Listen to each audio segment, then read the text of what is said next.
Hello friends, আসসালামু আলাইকুম। Welcome to my channel. আপনারা তো গুড় বা চিনির ভাপা পিঠা অনেক খেয়েছেন। আজকে তৈরি করব চকলেট ভাপা পিঠা। এই চকলেট ভাপা পিঠা বাচ্চাদেরকে তৈরি করে দিলে ওরা অনেক খুশি হয়ে যাবে। এখানে ডেরি মিল্ক চকলেটকে কুচি কুচি করে কেটে এক বাটি নিয়ে নিয়েছি ও 2 কাপ চালের গুঁড়ো নিয়েছি। একটা পাত্রে ঢেলে তার মধ্যে 1/4 চামচ লবণ দিয়ে ভালোভাবে মিশিয়ে নেব। লবণ দিয়ে ভালোভাবে মেশানো হলে একটু একটু জল দিয়ে চালের গুঁড়োর মধ্যে মাখিয়ে নিতে হবে।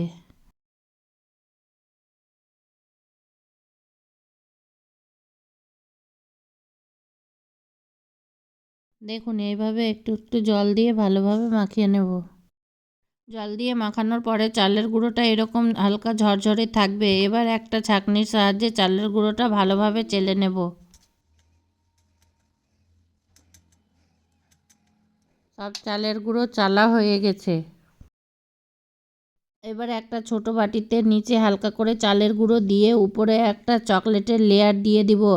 তার চকলেটের লেয়ার দেওয়ার পরে তার উপরে চালের গুঁড়ো দিয়ে ভালোভাবে হালকা হাত দিয়ে চেপে দেব।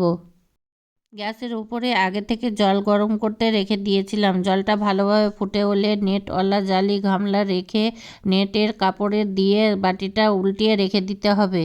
বাটিটা রাখার পর ঢাকনা দিয়ে 30 সেকেন্ড হলে বাটিটা তুলে নেব। আবার নেটটা চাপা দিয়ে ঢাকনা দিয়ে প্রায় 2-3 মিনিট জাল দেব। মিনিট পরে দেখুন কত সুন্দর হয়ে চকলেট ভাপা পিঠা তৈরি হয়ে গেছে, একদম পারফেক্টভাবে। একইভাবে সব ভাপা পিঠা তৈরি করে নিব। এই ভাপা পিঠা তৈরি করে দিলে বাচ্চাদের মনেই হবে না, বাচ্চারা মনে করবে চকলেট কেক খাচ্ছি। এইভাবে আপনারা একবার বাচ্চাদের তৈরি করে দিবেন, বাচ্চারা অনেক খুশি হয়ে যাবে আর খেতেও দারুণ লাগবে। রেসিপিটি ভালো লাগলে আমার চ্যানেলটি সাবস্ক্রাইব করে লাইক কমেন্ট শেয়ার করে দিবেন প্লিজ।